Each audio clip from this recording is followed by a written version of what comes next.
Pendidikan Islam merupakan salah satu daripada usaha berterusan untuk menerapkan ilmu pengetahuan agama Islam kepada para pelajar dan masyarakat awam. Ia merangkumi usaha memberi pengetahuan tentang agama Islam yang meliputi akidah, syariah dan akhlak. Ia menekankan kepada penghayatan terhadap akidah dan kepercayaan dalam Islam, pelaksanaan ibadat-ibadat khusus dan umum, serta memberikan panduan dalam membentuk sikap bertanggungjawab dalam diri terhadap pencipta, manusia dan alam. Berbicara tentang perkembangan pendidikan Islam pada awal zaman kedatangan Islam di Malaysia, perkembangannya tidak dapat dipastikan secara tepat bila ianya bermula. Namun, perkara ini dapat dilihat pada latar belakang sejarah kedatangan agama Islam ke negara ini yang dikenali dengan nama Tanah Melayu pada suatu ketika dahulu.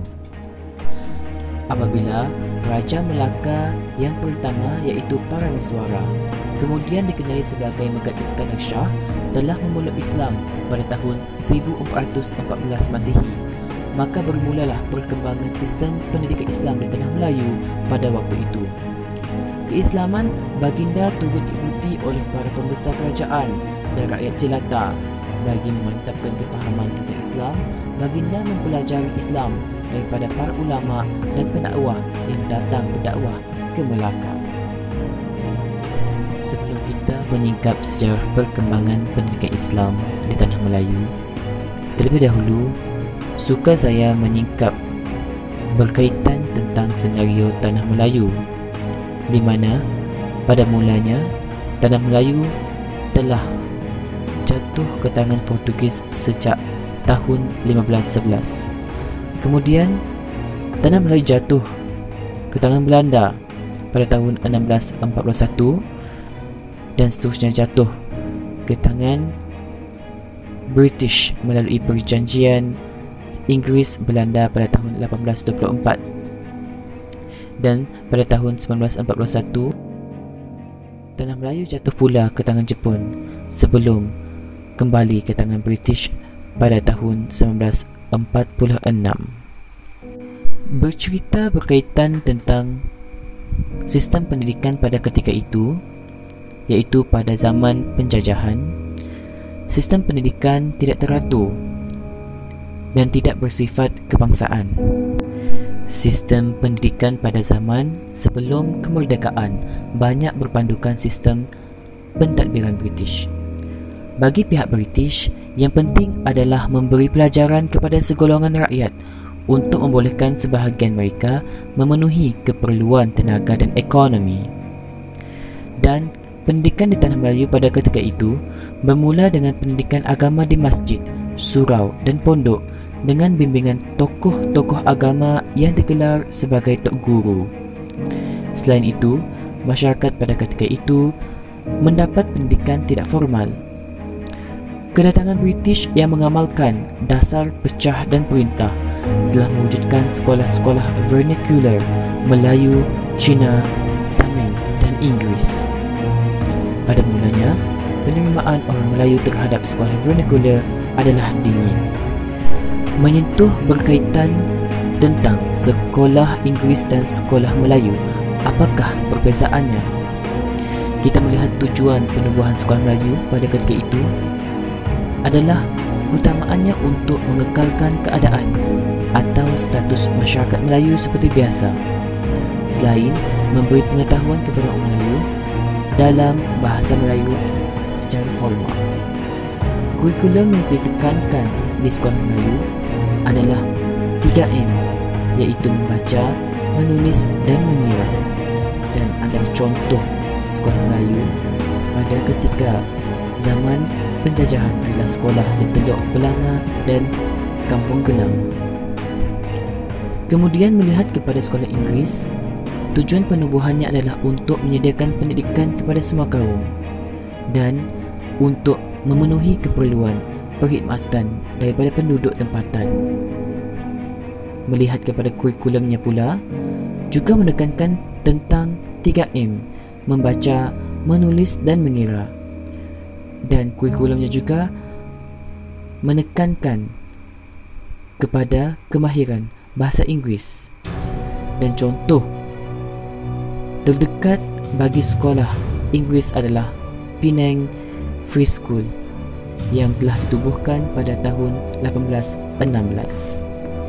Disebabkan kemerosotan pengajian pondok pada ketika itu, maka madrasah telah ditubuhkan oleh kaum muda bagi meneruskan pengajian pendidikan Islam untuk masyarakat Melayu. Institusi pengajian ini dikatakan lebih teratur kerana pelajar dibahagikan kepada kelas mengikut umur dan kebolehan masing-masing. Sekaligus, para pelajar yang telah tamat pengajian di madrasah akan mendapat sijil pengiktirafan. Kemajuan institusi madrasah hari demi hari telah menggalakkan kelangsungan sekolah agama rakyat. Masa penjajahan, sekolah agama rakyat digelar sekolah Arab atau madrasah moden, dibina untuk bersaing dengan sekolah vernacular dan telah disuarakan oleh tokoh agama yang progresif dan moden. Berbicara tentang subjek pengetahuan agama Islam dalam kurikulum sekolah kerajaan, mata pelajaran pendidikan Islam mengikut kurikulum lama sekolah rendah dan sekolah menengah, ianya tidak wajib diambil dalam peperiksaan seperti SRP dan SPM.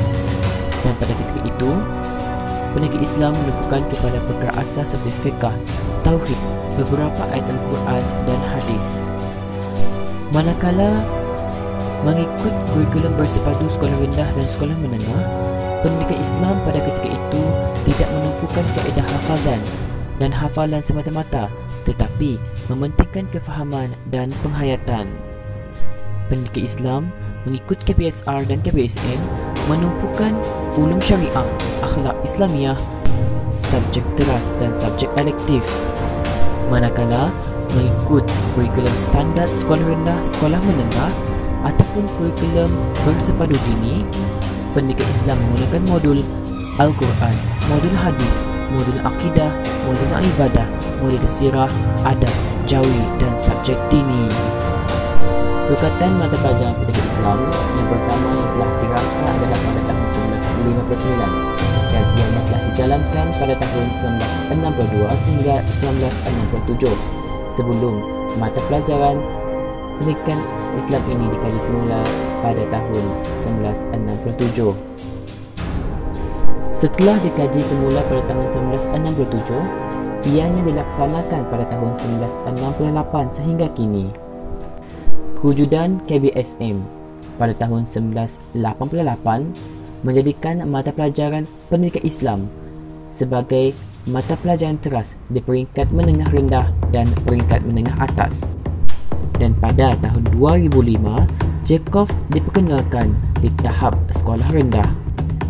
Guru-guru pendidikan Islam telah dilantik bagi memastikan para pelajar di Malaysia mendapat pendidikan yang secukupnya selama tempoh 11 tahun di sekolah, iaitu 6 tahun di sekolah rendah, 5 tahun di sekolah menengah. Institusi pendidikan Islam secara umumnya terbahagi kepada 3, iaitu peringkat rendah, peringkat menengah, pengajian tinggi.